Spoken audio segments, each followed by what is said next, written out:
No joke. Having fun. And welcome to Real Estate Chat. It is August 29th, 10 a.m. in the morning. Jeff Duffee and I are going to have a wonderful conversation. We'd love you to join us in. Come and ask your questions. And we are live. Good morning. Man, good morning. Hey, we can all learn from each other. And Jeff and I believe that as we share information with you, you'll share information back, and that can be helpful. This is a live chat. It is interactive. If you have questions, please put a Q in front of your question so that we can get it on the screen and we'll answer it or discuss it. As well as if you'd like to come on with us, let us know. We'll be able to work that through. But I want to start us off with some really key data points that have happened over the last 3 weeks. The first one is, of course, 3 weeks ago, this past Monday, Moody's downgraded 10 small and medium-sized banks in their rating. Their fiscal risk, it's eroding, the profitability is going, and they're also monitoring several mid-sized and larger banks for possible downgrading in the very near future. Now, why is that important to you? Well, I want to take you to the next data point and let you know why that's important. 3 weeks ago tomorrow, the first time ever, on August 9th, the American credit card debt surpassed $1 trillion. Now, what does that mean? People are living off of credit cards. Cost of living has gone up, spending has not stopped. And with the downgrade of the banks, guess what? The good credit card holders are paying interest at 15%, are now paying 21%. The mid or poorer ones that are paying 24, 25 are now in the 30s possibly. This is a big concern as 1 trillion because $455 billion of that credit card debt happened in the last 3 months. What does that mean? Well, we could easily be in $2 trillion by Christmas, Jeff. I mean, if spending goes and we continue to go down this road and not realize it, it's amazing how people pay minimums all the time. And they never get caught up, especially with interest rates going up in that realm. My goodness, what do you see? I see a crash, a recession, not just a recession just economically, but an impact to a total depression here potentially happening. What are your thoughts? Well,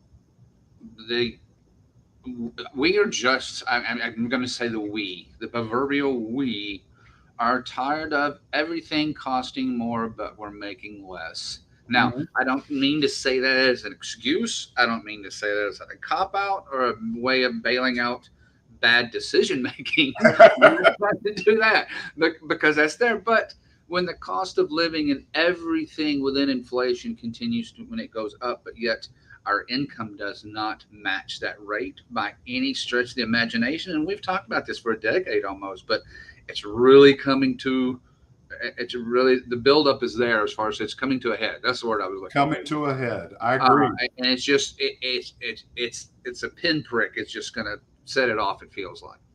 It is a time bomb, and I see some things, but I want to share one other data point happened 2 weeks ago that I want to make sure people on here feel, hey, if you're a part of the real estate market, you should feel excited. Now, you know a gentleman by the name of Warren Buffett, right? I've heard of him. Heard of him. Probably a pretty good economist, probably a pretty good financial guy. I mean, he's worth $32 billion. Well, 2 weeks ago, Warren made a bet. He made an $814 million bet. He invested into 3 builders, D.R. Horton, Lennar, and NVR. Now, I don't know what he knows, but I got to believe he knows something in the real estate world that's going to be changing. Why would you take almost $1 billion and dump it into the real estate and builders market if you didn't feel like builders are going to evidently increase their volume, but also rates are going to come down? Is that what you sense? I mean, because that's how I read that it totally makes sense. Why would someone with that knowledge and that's his skill set, and he's proven he knows what he's doing. I think so. Oh yeah. I think he's proven with his track record. So no, you pay attention to those who know what they're doing, and that makes sense to what you're saying. Because aren't we just in DFW alone still somewhere around 25,000 lots short of what the home builders are needing right now? Is Oh there yeah. somewhere in that number? And I could be way off, but I know it's a big number. It's a big number. Builders have been slowing down because buyers, I guess, have convinced themselves, I'm not going to pay this higher interest rate. Well, guess what? I want to let you in on a little secret. Ever since 1942, we've been tracking interest rates. And guess what the average interest rate since 1942 to 2023, if you average every interest rate out there given, guess what the average interest rate is? What's that? 7.75. Oh, wow. 7.75. So we still are in good interest rates comparatively to the historical track record of real estate. It's unfortunate that we've had the historical lows in the most recent years, 2.5% to 3%. And people, well, I want to get back to that. Well, guess what? It ain't going to happen. It's not, I mean, as long as you want to wait, then your waiting is forever. It's just not going to go there. But I think with all these data points, with what Warren Buffett did 2 weeks ago, he's betting on the real estate market. So here I want to share something with you and our audience, those that are listening. So give me a moment. We're still learning this new process, this new focus, but I want to share this to show you what the real estate market is a win. 90% win rate. If you have somebody that's going to stay 7 to 10 years in a home at minimum, there is not a single decision, no matter what interest rate you're at, that you're not going to win. Since 1942, look at that, all green. Only 7 years have we had negative growth in the real estate. And even during those decades, we end up positive. So if you're a realtor, you should be very happy. This is exciting. You've got one of the strongest minds financially, economically, betting on our industry. You've got track record of a 90% win rate across the board. We should be convincing and letting people understand that real estate's a great bet and that it's going to grow in equity for all of those that are homeowners. Those that are not homeowners, you're not investing, you're not going to get the return in the stock market or the mutual funds or anything else or CDs. Real estate is a win here. I mean, look at that. Even the worst, 2000, we still at a decade, 66% growth. To me, this is an unbelievable data point that we all should be excited about and we should be aware of. What are your thoughts, Jeff? It's funny. Even look at the track record through the 80s. As horrible as everyone just remembers that, it took a first couple of 90-91 to pull out of it, to pull out of that dive that it was in, but it's still total green. We continue to be in the best market there is, unless somebody can show me otherwise. Blair, and you may be able to do that. I may be way off, but we're just where we sit. There's going to be continued growth. At the same time, you were talking about, people thinking, oh, I want to wait till I can get a 3.5%. No, the decision you're going to be making now, I think, is what I'm understanding with the homeowners is you're deciding, do you want that game room or do you want that third or fourth bedroom? Yeah. With your rate, that's what's happening with decision making with everybody that I speak with, that I talk with. So, there is somebody that I really respect that I grew up watching hockey, and he's the great one. And he said it great about other players. He says, hockey players, those that skate where the puck is, but I skate where the puck's going to be. Well, if I take that same thought process and look at it, I want to be where the market's going to be. I don't want to be where the market is today. I'm not worried about today. I'm worried about where it is in the future. And what I see in the future, if rates get better, and I'm going to stop sharing this, if rates get better, what's going to happen? That mad glut of people that have been waiting, that are pre-approved, you're going to be in a bidding war. You're going to have homes that are available are going to get 5, 6, 10 offers, and you're going to be right back in a situation of where, okay, how much over asking do I offer? What's the value? We should be looking at it right now where there's limits and lower competition as the opportunity to say, invest now, because 7 to 10 years, I'm still going to be making money on that same investment that's outweighing my profitability on waiting. Because there is a cost to waiting. That's true. Very large cost of waiting, but then there's also a cost of investment. And as if the market's going to continue to go, have we seen a downturn in all your title work, everything? Have we seen any downturn in home prices? Sellers are still holding their ground. They saw those numbers that were when people were in a bidding war over the last couple of years, and at the moment they're holding their ground. I've not noticed any, and no one has told me that they're experiencing. You said a downturn in price, right? Yeah. Downturn in price. Okay. And you don't think builders are going to stop building if they can't make a profit. They're going to be making a profit. In fact, they're going to slow roll it because they know there are people out there moving to Texas. Let's go back on that. Texas. Just on the veteran side of the house, we average 125,000 families in the last 3 years, over 100,000 in the last 7 years moving to Texas. So it is a place to come to. I have seen more Connecticut, California plates, Oregon, Illinois, Washington plates around the Metroplex driving that maybe just haven't changed their tags yet. But we have people moving here. So it's not going to stop the competition. And builders know that. That's true. And I think with where we see pricing, what happens in a recession? Mortgage rates go down. And just recently, Jerome Powell, the Fed chair, talking about, well, we're still going to be strong on inflation. We still have to fight it. We still have to raise. Well, some of them are saying, no, we don't need to. We just need to wait for the numbers to catch up. Let it catch up. That's exactly right. And the jobs number, they're seeing a strong jobs number, but what they don't understand is that they've seen people lose a job. Well, guess what? They go get 2 more jobs to replace that one job, and all of a sudden they're counting that twice. And it's like people are hustling, they're working hard, they're available, but we've got to let these numbers come down. We also have to realize in 2024 what's happening. Something very critical to our country is happening.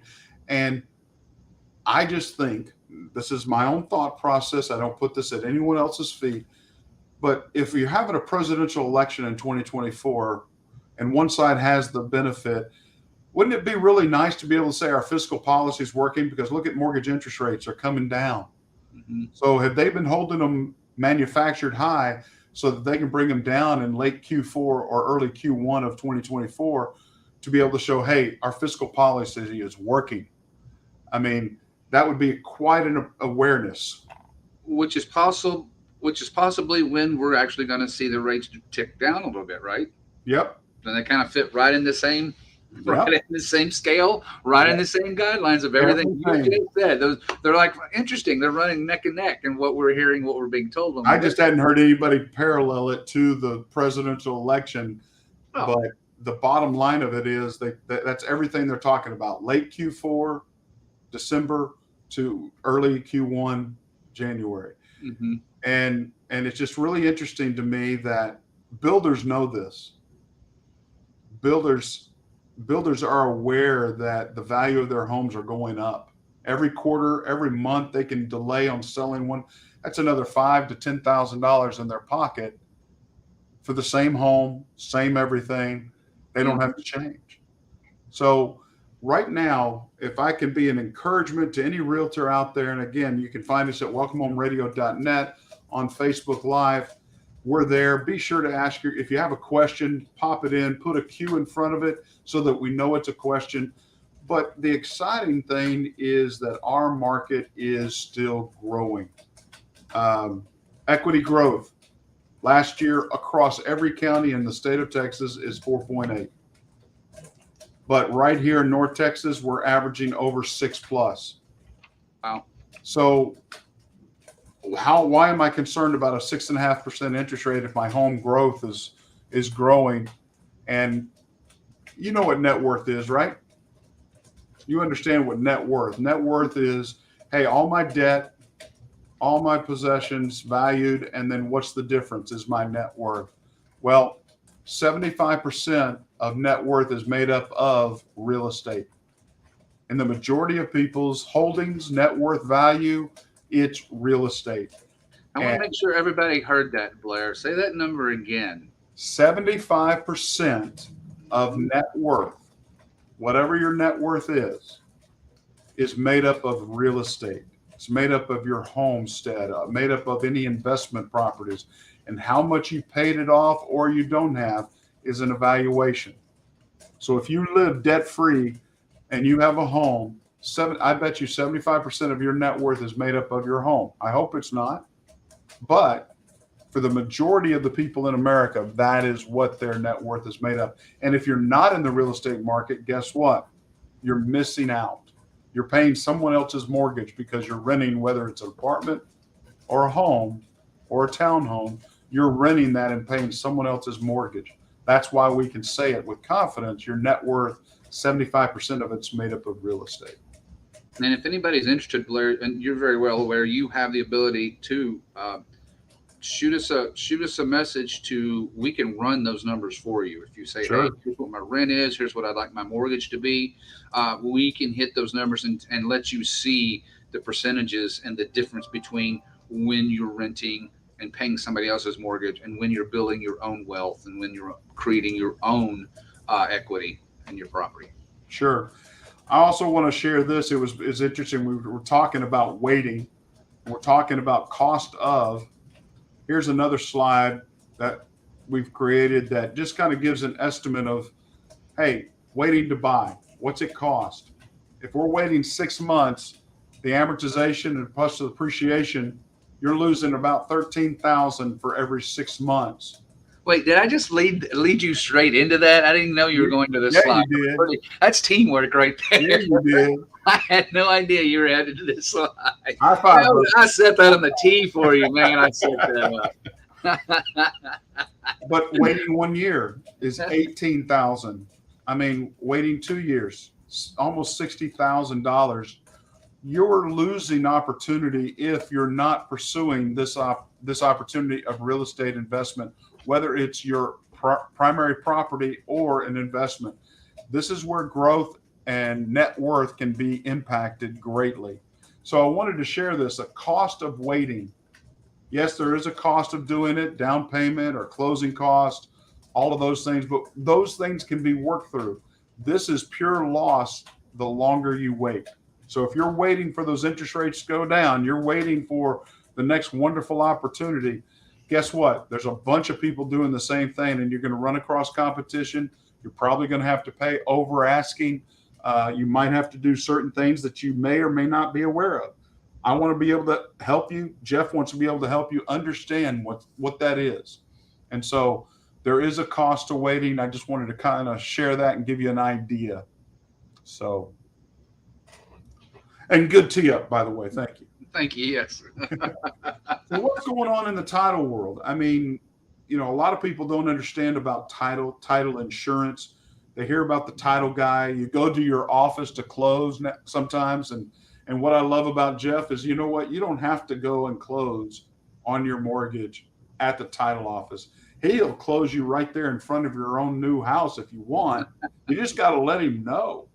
That's exactly right. Communication is the key, isn't it? There you go. There you go. And we visited on this recently, you and I, Blair, that our biggest challenges in the title world today is wire fraud. And that's just making sure that everyone understands why we take certain measures and certain steps to protect your money. Isn't that funny when you have to say, hey, I'm trying to protect your money? Well, tell people why is that? Why is wire fraud an issue I'm buying my home. I'm just doing my things. What does wire fraud, how does it come into play in my transaction? You can have someone located in any part of the world And I'll give you the long story of it. It starts literally with someone combing social media. And very frequently they see you, they see what you're doing. And this is primarily for someone in the real estate industry, not as a buyer or seller per se, because they're only, doing so many transactions in their lifetime. But they're watching someone in the real estate industry, typically an agent or a loan officer or someone, just any of us, that's even us. But when they see an email and they see that the transaction has started, Blair and his team has started setting up the mortgage, getting everything done, the contract's underway, they're just lying in the grass like a snake and they're just waiting. And what they're waiting for is when we get to a process in the closing process, we reach a step, we say, Mr. Buyer, Mr. Blair Thomas, Mr. Buyer, you're going to send us $130,000 to help the purchase of your home. Bam.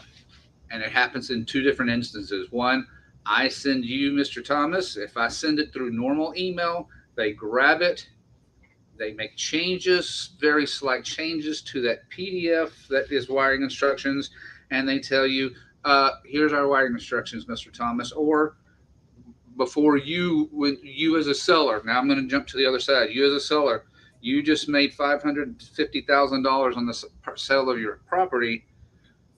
Where am I, Blair? I need you to tell me where to send this money. And they jump in and send a fake email to me looking like it's from you. And they're good.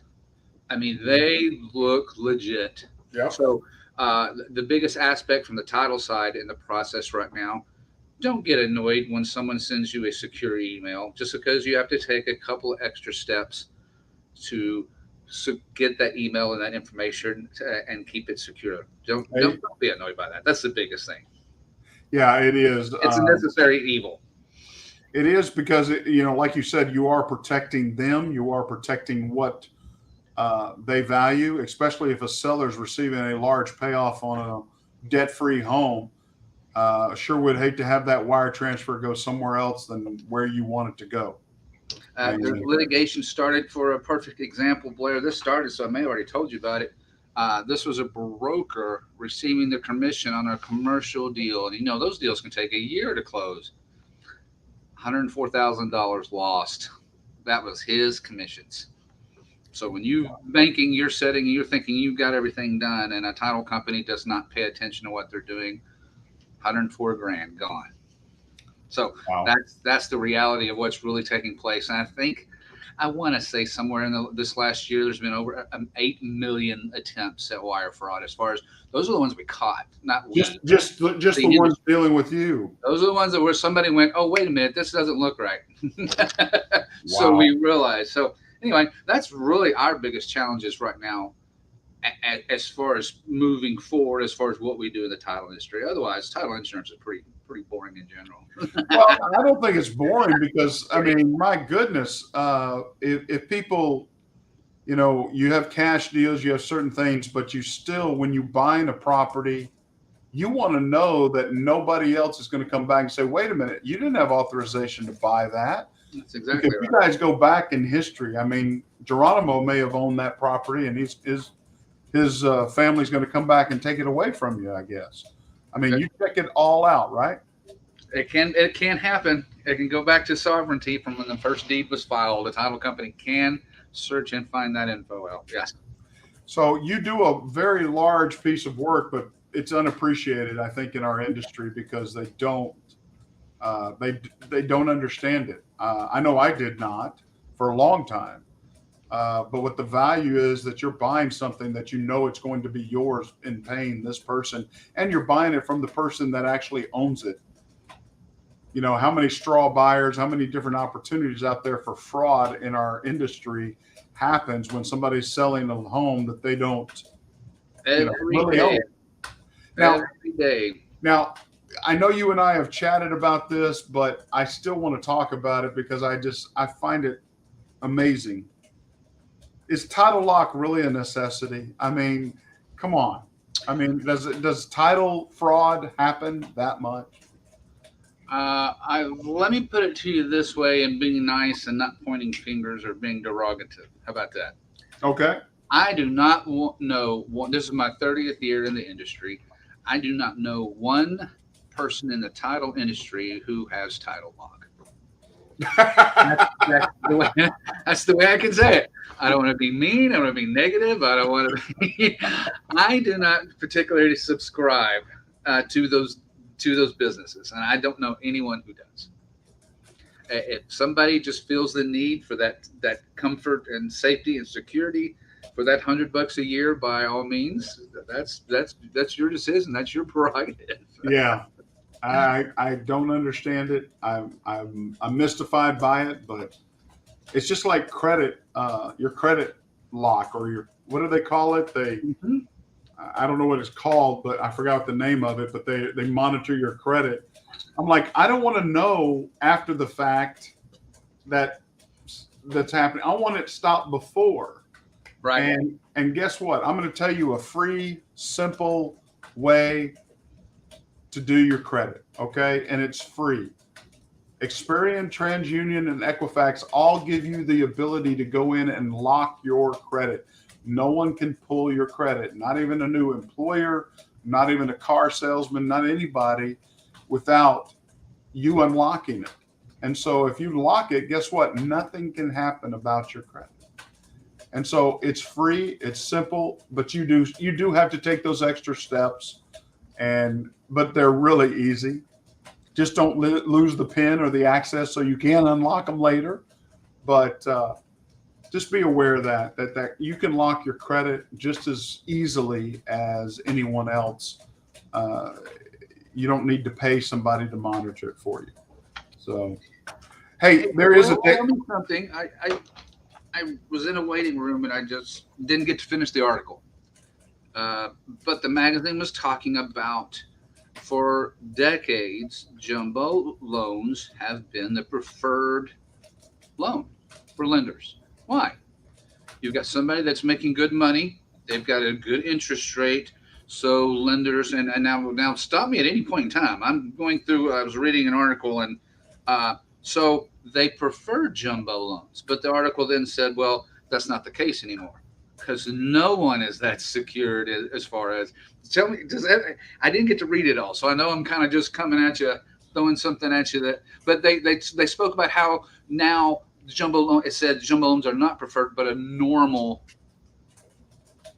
500, what's normal nowadays here in our market? Very true. That's a great question. I'm going to have to go back to our industry and let people understand how it works. First off, as mortgage originators and lenders, every one of us sells our mortgage to a secondary market. Unless you're a hard money lender or you're non-QM and you're doing your own book of loans, then you write to those decisions, those risk factors. But we write to, generally and generically, everybody writes to a book of secondary market purchasers, whether it be the VA, FHA, USDA. So we have guidelines, and why the reason of the value is it also gives you the interest rate. Most lenders do not like loans under 6 digits. That means less than 100,000. Okay, why? Well, if I have $1 million and I want to invest it and I want to get a guaranteed return on it, I want to spread my risk out. But I don't want to spread my risk out to a bunch of barely making $60,000, $80,000 purchases. I want to be above 100,000. I want to have my $1 million be spread across maybe 2 to 4, 5, or 6, and that spreads my risk out. So you're talking about a jumbo being higher, normally at least above 750 or in the millions. You're gonna your risk is all in one basket. So you pay extra money in your interest rate for that use of that money. Okay. Just like that, less than 100,000, you're going to pay extra because they don't want to have to spread it out so much. Right. With a little bit more. So the sweet spot is standard mortgage lending, 762.5, I believe, or 765.2, which I forget it, but that's a conventional mortgage Our home prices right now are averaging between 450 and 500,000 across the country. So everybody likes to be able to get into that sweet spot. So that's the best interest rates. That's where investors say, hey, I'll work with more and more people if I can spread my million across two people and take that risk and nullify. So yes, supporting the majority, supporting jumbo loans are very far and few between for the most part. There are certain areas, Highland Park, the new Frisco Hall of Fame PGA area, all of that is, you've got the larger areas, the Glen Eagles, Bent Tree, but most lenders want to see for that $1 million, I want to see 2 to 4 loans in there. And that I'll maximize my dollars, minimize my risk. And that's why they want to see those sorts of things. They're primed to write into, if that makes sense. Right. Do you think that answered the question? I think so. Because I've never seen jumbo work well. Yeah. 2 specific things. Those clients, they are very pushy on what they want. They're not writing to guidelines sometimes. And 2, I've never seen referrals from a $1 million loan. Okay. Not one referral in my 9 years in this industry have I seen a referral. But have I seen it from that 300,000 who didn't think they could buy that home? And boy, howdy, they were happy. Family, friends, everybody's happy. Not that anybody gets any different service. It's just those people are very high intensity, require a lot, require certain things, and also sometimes can have a very negative view of somebody helping them because they already have everything situated. Right. They think. Yeah, that's true. But I hope I answered that question. No, that did. No, you did. Now, you're with Fidelity, and Fidelity owns a bunch of different title groups, right? Yeah. Sorry, I've kicked my desk a couple of times. Yeah. Fidelity actually, as the largest underwriter in the country, owns several different brands. So can you share? Yeah. They own Chicago. They own Alamo. They own Old Lawyers. There's a portion of, don't anybody get me technically wrong on this, of Allegiance now. I'm not sure the percentage of that. And I think that has everybody. I'm not positive. And then, of course, Fidelity themselves, like you. Correct, which I'm in direct operation. Yes. And you'll see some Fidelity operations that are fee offices. So now, and just so, since I've said that now, I need to say a fee office, of course, is someone who most typically is an attorney. Attorneys, with having their license, they can open which you see often, they can open a title operation and run a title operation. So they purchase their information from Fidelity, but they close and they pretty much stand on their own. They're a franchise. Awesome. So that's what you see most of the time. Awesome. You've said that a couple of times, but I wanted to make sure I understood those aspects of it. Their competition. And you also do no mistake about it. I'm friendly. Now, your company does commercial and residential. Yeah, our office has a big commercial team here, as well as we have at least 2 others here in just DFW. But we close anywhere in the country because of the size that we are. We're able to close anywhere in the country, so it works out. It does. But yeah, commercial's huge. As far as the amount of closings and things that our transactions we're handling. Now, you might have some insight. Do you see a lot of these active living, senior living, active living developments going up? There's a bunch of those without a doubt. Or what I've seen, it's not a pure construction. They're converting either old apartment complex. You know what's been happening in the last few years that a lot of people really like for their their elderly parents is there's people buying a home that will house 4 patients. I don't want to say patients, 4 people, and then it'll house a home healthcare person as well within that home. So there's a couple places in Plano right now. It looks like your everyday home in the neighborhood, but it's just such a more quaint environment and setup, that those are becoming very It popular. can be more comfortable for them. Yeah, it's just more of your home.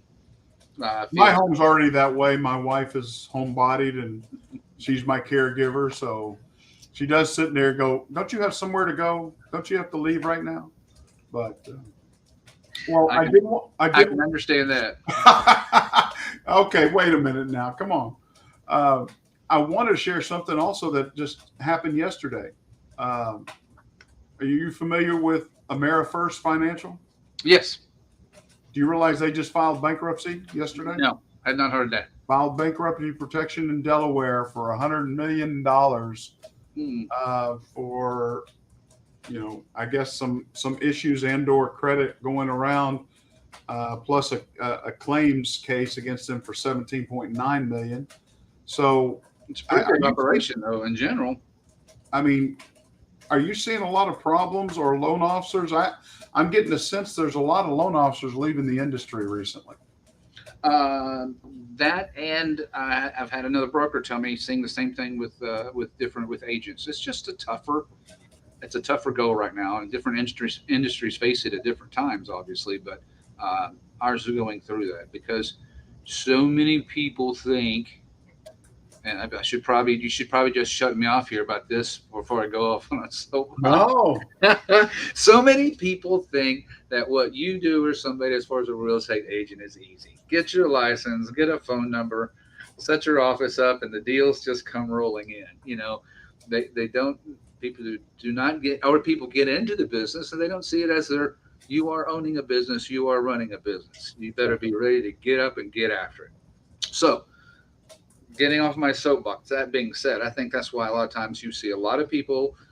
We see this big rush of everyone getting their license, and then now we're seeing that level off for those who go, "Man, this is hard." I wonder if we can get Tom over at Champion School of Real Estate give us that increase, decrease, increase. I'm sure they have one. I'm sure they track somebody it. does. Yeah.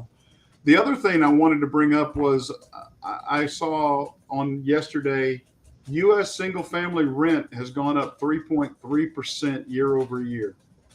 That's a lot. 3.3%.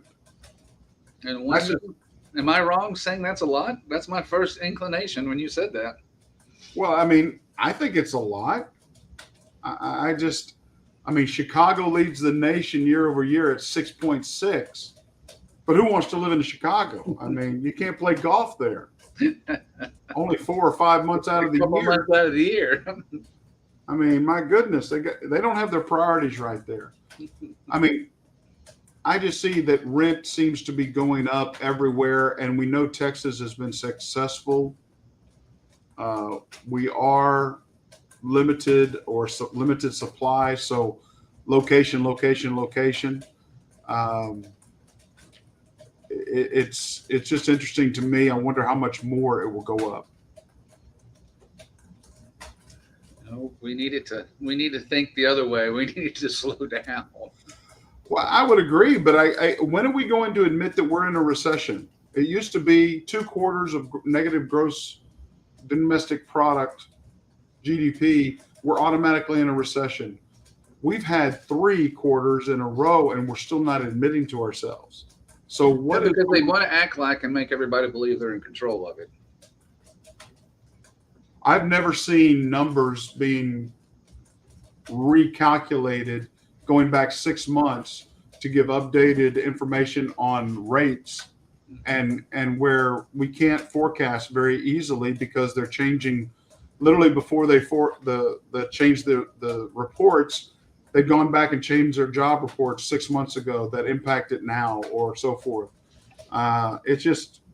It's very manipulative in a lot of ways, in my opinion. And I just think there's a purpose behind it, but that's just me.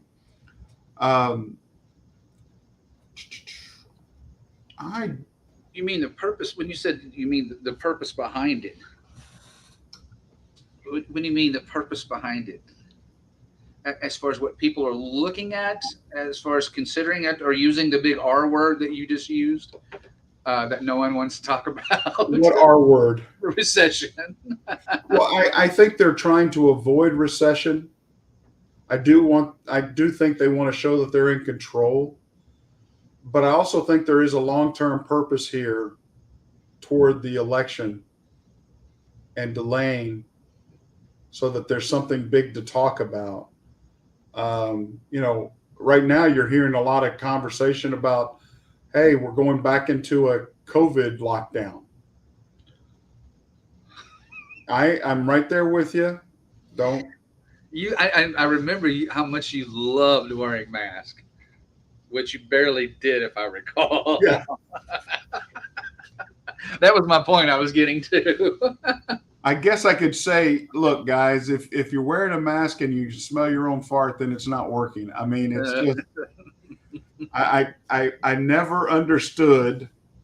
I talk to surgeons all the time because I've had my surgery and why they wear masks, and it was to keep that area from their sneeze, from utensils or the tools that they use for surgery, all of that. It wasn't to keep things from coming in, especially smells or microisms. But I don't think it's not the government I grew up with. It's not the government that I served as an armed forces officer. It is not the government that I see as favorable toward this U.S. citizen.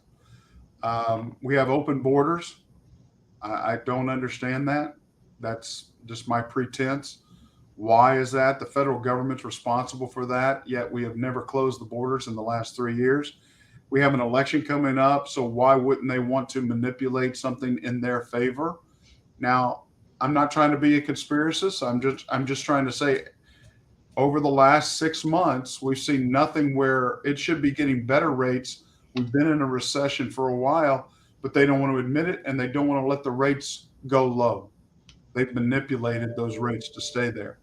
So I will get off, as you say, soapbox. But the bottom line is real estate's still a winning solution. And as I look at it, why I'm in the industry is to help people realize goals, help them achieve that, whether it be through reverse mortgages or using their VA benefit, or just succeeding in a goal for their family.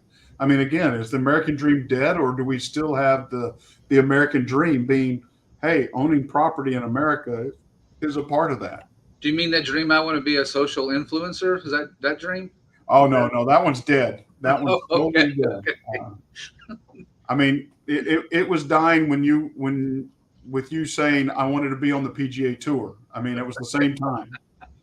Fair enough. And that also died with me, even though I had a better dream of going to be on the senior PGA. Oh gosh, boy, we're drumming up some bad apples here. I'm telling you what.